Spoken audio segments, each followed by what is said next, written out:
Hello, OKC Community Church. My name's David, and today we're focusing on Acts chapter 11 and 12 in our Bible reading plan.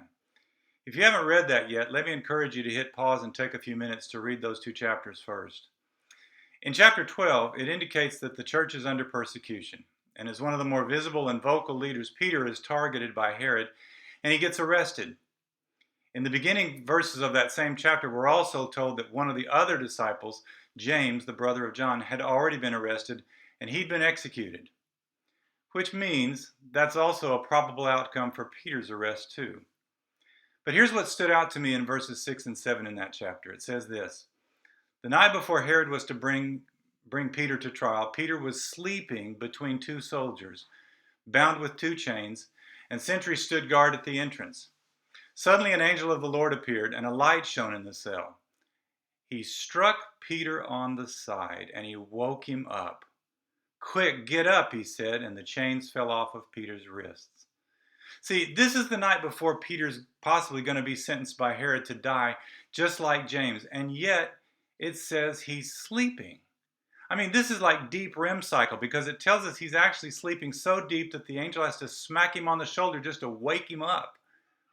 How does someone in that circumstance rest so soundly? See, it occurred to me that Peter probably finally got it after spending all that time watching and listening to Jesus. Jesus, who was sound asleep in the boat while Peter and the other 11 guys battled a terrible storm that threatened to drown him. And Jesus stands up and essentially says, "Guys, I got this." And then he calms the storm. The same Jesus who invited Peter to walk out on the water with him. And when Peter started to sink, Jesus grabbed him by the arm and said, "Peter, basically, I got this," and pulls him back to safety. Jesus, who promised right before he returned back to heaven that he would be with Peter, and really all of us as his followers, that he would be with us to the very end of the age. I got this, you guys. I think that's why Peter could rest without needing to know the outcome ahead of time, because Jesus made it clear to him, just like he does to us, I got this. So no matter what's going on in your life today, I hope this is a reminder that God does speak into your life and always essentially says, I got this.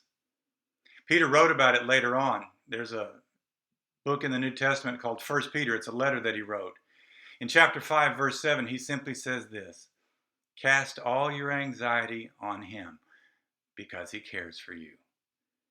Peter's example gives me a lot of encouragement that whatever my circumstances, I can rest in knowing that God's got this. So I hope that's an encouragement for you today too. Hope you have a really great day.